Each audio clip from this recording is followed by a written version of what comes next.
Absent pa rin si Senator Bato de la Rosa maging sa taon ng alumni homecoming ng Philippine Military Academy. Inabangan ng ilang retirado at aktibong sundalo at pulis ang pagdating ng senador sa homecoming ngayong taon. Host kasi ng event ang kanyang klase na sinagtala class of 1986, nagsilbing guest of honor at speaker sa selebrasyon ng kapwa senador ni Bato at dating PNP chief na si Senate President Pro Tempore Ping Lacson. Sabi ni Lacson, dapat nang seryosuhin ng Senado ang matagal ng pagiging missing in action ni De La Rosa, kaya posible raw na mapag-usapan ito sa gagawing All Senators Caucus. Pero sakaling may lumabas ng ICC warrant laban kay Bato, iginiit ni Lacson na dapat muna itong dumaan sa lokal na korte. Hindi ito pwede mag-conduct ng arrest. Dadaan sila sa NBI or the PNP. Yung PNP should respect the local courts. So, a corresponding order, di ba natin lang kung accessory siya, accomplice, kung principal. So, we would not know kung ano yung kinikerry na penalty. In case na 6 years and below, mawawala yung immunity once na mag-adjourn CNJ yung Congress. Tila di magtatagal, magre-reunion na umano ang tatlo na sina dating Pangulong Rodrigo Duterte, Senator Bato de la Rosa at Senator Bongo sa Dahig. Narito ang buong detalye. Panuurin, pakinggang mabuti at kayo na ang bahalang humusga. Ngunit bago tayo magpatuloy, huwag kalimutang i-like, share, subscribe, and click the notification bell for more updates and for more upcoming videos. Maraming salamat! Magandang araw mga kabunyog, mga kababayan. Welcome po sa isa na namang episode ng ating talakayan dito po sa Kape at Kwentuhan. Mga kabunyog, ang laman ng mga usap-usapan ngayong araw talagang tungkol dito sa paglabas na ng mga pangalan nila Bato. Pangalan nila Bato, nila Bongo, Aguirre, si Lapinha, walo yung pinangalanan ngayon. Kaya lahat ng mga balita ngayon tungkol doon. Parang nakikinikinita ko, di magtatagal, magre-reunion na ang tatlo. Si Duterte, si Bato at si Bongo. Siguro, sa parte rin ni Duterte, kung hindi naman pagbibigyan ang kanyang interim release, lahat ng ginawa ni Kaufman, unfit to stand trial, kadidesisyon lang ng pre-trial chamber, denied na naman yung appeal niya.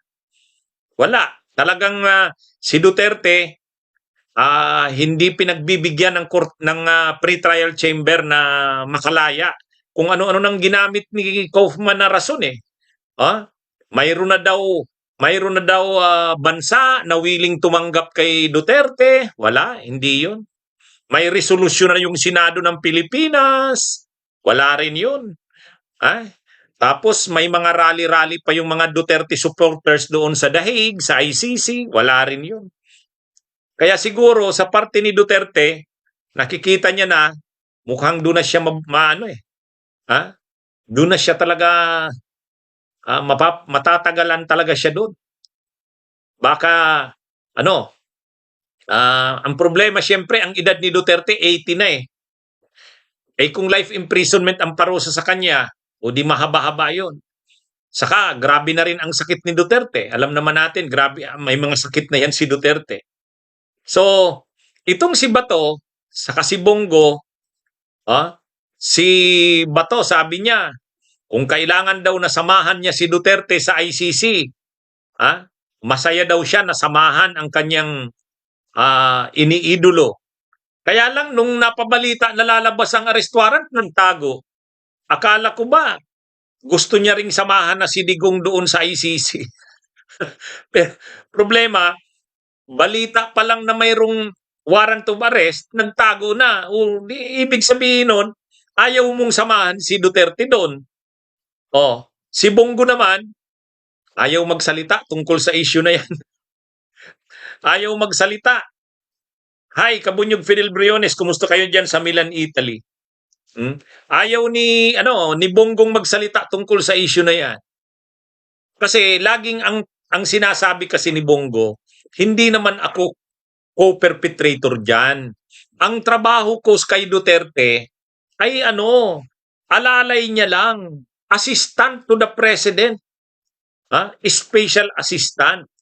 Laging ganun ang ini-insist ni Bongo. Si Bato naman, hindi siya makapagsasabing alalay lang siya ni Duterte kasi siya yung chief ng PNP.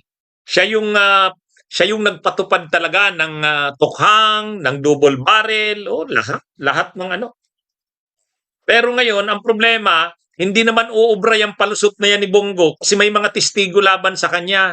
Nandun sila Garma. Ano yan mga kabunyog? Ngayon na naman, mayroon na namang statement si Bongo. Hindi daw siya co-perpetrator. O sige, idepensa mo yan doon. Gawin mong defense yan doon. Pero kulong ka muna sa ICC. Ang problema, anong gagawin niya? Kaya ang mangyari dito, si Bato nagtatago na. No? Si Bato nagtatago na. Ewan ko dito kay Bongo kung magtatago rin ito. May statement na si Laila de Lima. Sabi ni Laila de Lima, yan na kasi yung sinasabi namin sa inyo noon pa. Darating din ang panahon na ito. Di ba? Yun. Nabasa nyo yung statement ni Laila de Lima? Napanood nyo yon? Sabi niya, sumikip ang mundo nila. Ibig sabihin ni Bato, ni Bongo. Noon pa kasi anya, sinabi na namin sa inyo, pagbabayaran nyo ito, yan, dumating na. Dumating na ang panahon na ito. Yan. Mga kabunyog, mga kababayan. Kahit anong sabi pa ni Bato, ni Bongo, nalilito ako dito sa dalawang ito Nabasa ko yung comment ni Bongo. Ang comment ni Bongo, wala daw siyang kinalaman sa lahat ng yan.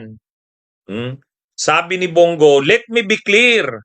At no time did I have any involvement in, knowledge of, or authority over these allegations. Sige, idepensa mo yan doon, Bongo. Idepensa mo yan doon.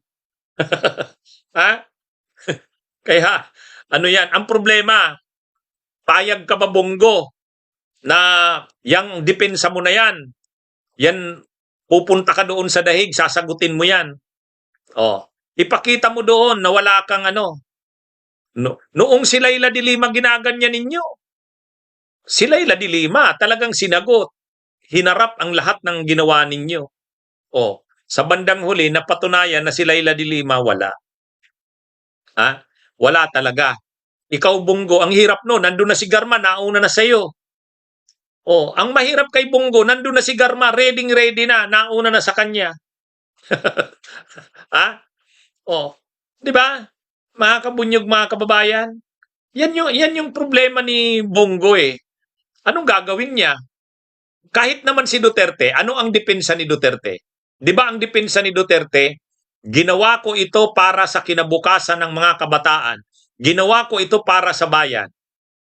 Ano naman ang sabi ni Bongo? Go ahead! Talagang, papanindigan namin, tama lang ang ginawa namin sa Pilipinas. Di sige. Lahat ng depensa nyo, ni Duterte, si Bongo, si Bato, lahat yun.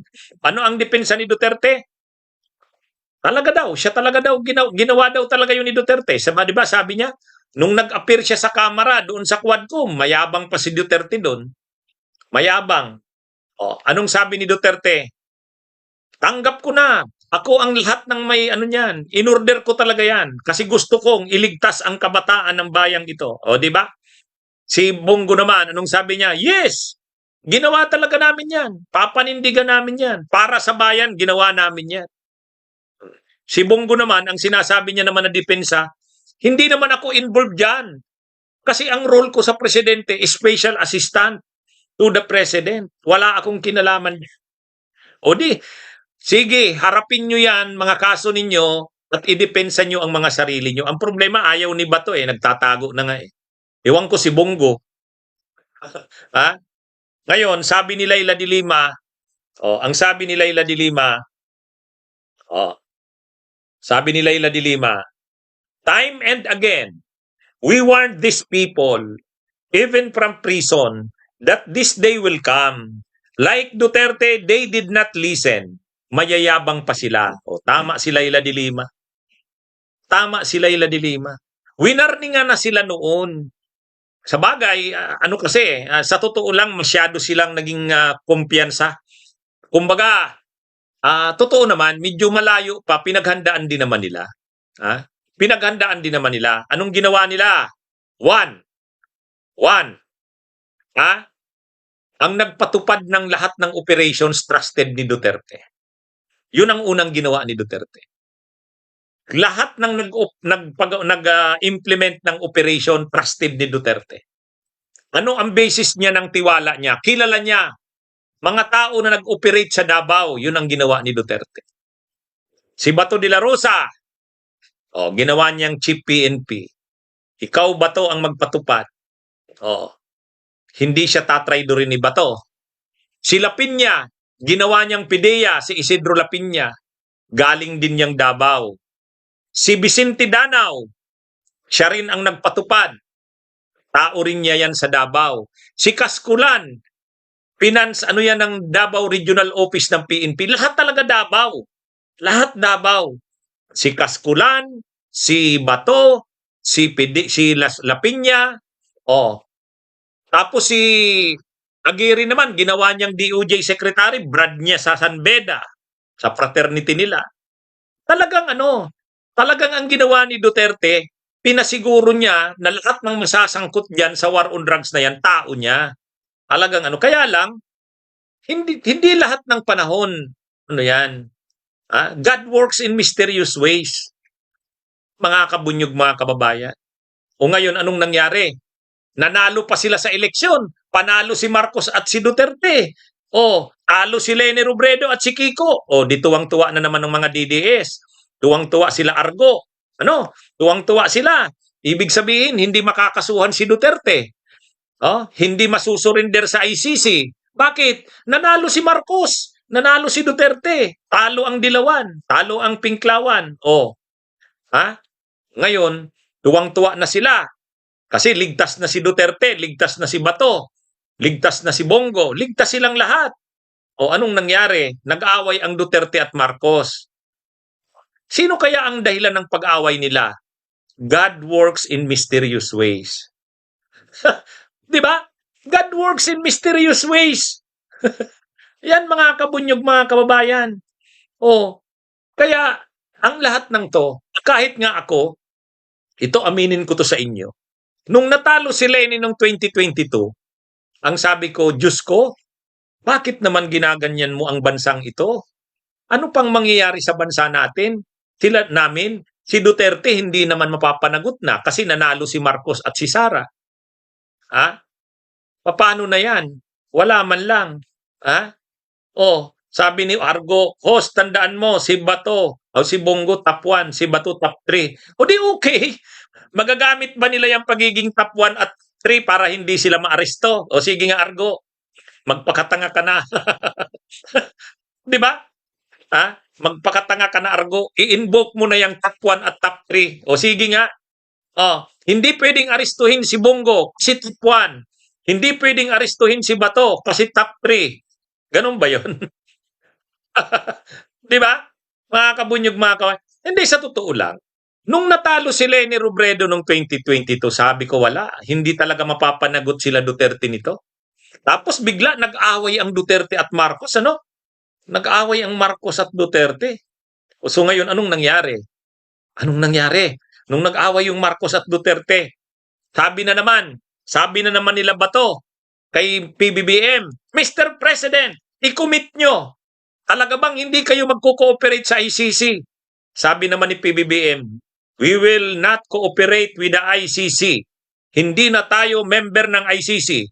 Okay, tuwang-tuwa si Bato. Kasi sinabi na ni PBBM, hindi magko-cooperate sa ICC. Sumunod naman, tinanong na naman si Rimulya. DOJ Secretary Rimulya, ano bang stand mo sa ICC? Sabi naman ni ni Boyeng Rimulya, we are no longer a member of the ICC. We will not cooperate with the ICC. Di ganon. Tuwang-tuwa si Bato. Tuwang-tuwa si Bato. Kasi ang assurance, hindi magko-cooperate sa ICC. Ang problema, lumalalim ang away ng Marcos at Duterte. Kasi Sila Sara Duterte din, grabe na ang atake kay Marcos. Ha? Oh, yung yabang ng Duterte hindi nawala. Binibira ng binibira sila Marcos, binibira ng binibira si First Lady, binibira ng binibira si Romualdez. Habang binibira nila ng binibira si Marcos, si Romualdez, ang First Lady, lumalalim din. Lumalalim ang away nila. Oh, hanggang sa unti-unti, nagko-cooperate na ang gobyerno sa ICC. Pinapapasok na yung mga investigador. 'Di ba? Nagsabi na si Trillanes, pumapasok na. Pumapasok na sa Pilipinas ang mga investigador. Kaalis lang noong December. Tinanong na naman ni Bato. Anong na naman si Bato? Kasi senador siya. Pakikumpirma nga kung talagang totoo na pumasok na dito ang ICC. Sabi naman nila, Boying Rimulya, hindi namin makumpirma, hindi rin namin ma-deny. Mukhang nag-iiba na. Nag-iiba na yung tono, ano? Nag-iiba na unti-unti. Oh. Tapos nagsabi na si Trillanes. Sabi ni Trillanes, pag lumabas ang arrest warrant ng ICC, magko-cooperate ang Pilipinas sa Interpol. Kasi hihingi ng tulong ang Interpol eh. Ang ICC naman hihingi ng tulong sa Interpol. Oh, hindi na naman niniwala si Bato. Sabi na Bato, go ahead Mr. Trillanes, make my day. Natatawa lang si Trillanes. Oh, ang problema, nung lumabas yung arrest warrant, ayun na nga, inaresto na si Duterte, diretso na sa ICC. Nabigla sila Bato. Nabigla sila Panelo. Nabigla sila Sara. Lahat sila nabigla. Hindi sila makapaniwala. Ganun pala katindi. Ha? Ganun pala katindi. Kahit si Atty. Martin Delgra, ganun ang sinabi. Sabi ni Atty. Martin Delgra, hindi namin ini-expect yun eh. Oh, pagbaba namin galing Hong Kong, nandun na pala sila Torre. Tapos sinisindak pa nila si Torre, di ba? Sinisindak nila si Torre. Kahit si Duterte, binablap si Torre. Ha? Oh, nagpablap ba si Torre? Hindi. Hindi nagpablap si Torre. Kaya ngayon, may bali-balita pa lang na may arrest warrant si Bato. Takot na si Bato, nagtago na. Nagtago na si Bato. Kahit nung una, ang sabi ni Bato, wala naman sa akin problemang mapunta sa ICC kasi mabuti nga yun, makakasama ko na si Duterte. Pero nung napagbabalitaan yung napagbabalitaan na may arrest warrant, nagtago na si Bato. Si Bongo tahimik lang. Tahimik lang si Bongo. Pero sinasabi na rin natin, si Bongo ay kasama. Kasama si Bongo. Sigurado yan, 100% tayo, di ba? Oh. Ngayon, lumabas na nga ang mga pangalan. Pinangalanan na talaga. Oh. Sino ang mga nasa pangalan? Ay, yung mga pinagkatiwalaan ni Duterte na mga galing sa Davao. Yun yung mga tao niya galing Davao. Sila Piña, Kaskulan, Danao, Bato, Bongo, lahat Davao. Lahat Davao. Actually, pati yung national network na nag-implement ng mga pagpatay, mga high value targets, sila Riena Garma, mga Davao din, mga tao ni Duterte sa Davao, sila Leonardo. Kaya mga kabunyog, mga kababayan, kaya ano ito, ngayon, si Duterte, si Bato at Bongo, malamang magre-reunion na ang mga ito eh. Si Duterte siguro naiisip niya, hindi na rin lang ako makakalabas dito. Pag dumating, sana makarating na dito si Bato at si Bongo. Kaya lang si Bato, sabi niya lang nung una, okay siyang pumunta na doon sa Dahig. Kaya lang, mukhang hindi naman talaga siya okay pumunta doon eh. Kasi nung lumalabas na ang arrest warrant, nagtatago na siya eh. Ay kung gusto niya talagang pumunta doon samahan si Duterte, hindi siya magtatago, di ba? Si Bongo, naiiyak din si Bongo, namimiss niya na raw si Duterte. Pero kung totoo nilang namimiss sila si Duterte, okay sa kanila na arestuhin sila, dalhin na doon. Parang samahan na nila si Digong doon. Total, hindi naman nag-grant yung interim release. Hindi rin naman nag-grant yung di ba? Wala namang nag-grant sa mga motion ni Kaufman eh. Interim release, wala. Unfit to stand trial, wala. Wala, di ba? Anyway, mga kabunyog, mga kababayan, ito yung dito, masaklap dito. Sa bagay, sa isang banda rin, malaki naman ang utang na loob ni Bongo sa kani Bato kay Duterte. Sa totoo lang. Sa totoo lang. Bakit? Bakit? Sino ba naman si Bato? Magiging senador, chief PNP ba yan kung hindi dahil kay Duterte? Magiging senador ba yan kung hindi dahil kay Duterte? Wala. Naging senador yan, naging chief PNP yan, naging senador yan dahil kay Duterte. Si Bongo. Oh, sino ba naman si Bongo? Super alalay ni Duterte. Oh, pero nung naging presidente si Duterte, napakaraming proyekto ang binigay kila Bongo sa pamilya niya. O kaya maraming pera si Bongo. Lahat ng mga corruptions, sangkot si Bongo. Sinama ni Duterte, Parmali, yung mga overpriced laptops, lahat ng mga malalaking korupsyon, kasama si Bongo diyan. At nung bandang huli, natatbo si Bongo, lahat ng mga programa ng Department of Health tungkol sa si Bongo, mukha ni Bongo ang nandun, malasakit centers. Sino ang nag-order sa DOH na i-promote si Bongo? Si Duterte yan. Si Duterte yan. Maraming nabudol na kababayan natin. Akala nila yung mga programa ng Department of Health dahil nandun ang mukha ni Bongo, kay Bongo yun. Bakit nagawa ni Bongo yun? Ay, little president ka eh. Ikaw yung special assistant to the president, SAP. Kaya, kumbaga, si Bongo at saka si Bato, naging mga senador dahil kay Duterte. Kaya lang, kapalit naman ng lahat ng yan, kung ano sila ngayon, si Duterte ang dahilan yan. Kung ano't makukulong sila ngayon, si Duterte rin ang dahilan yan. Diba? Nakuha niyo mga kabunyog, mga kababayan? Kung ano si Bato ngayon at si Bongo, si Duterte ang dahilan niyan. Hindi sila magiging senador kung hindi dahil kay Duterte.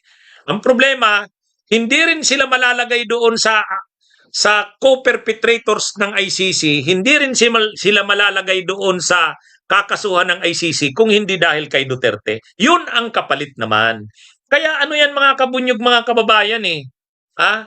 Ang buhay ay weather-weather lang. Wala nga naman ang lahat lang nilang nakuha kay Duterte, pakinabang. Di ba?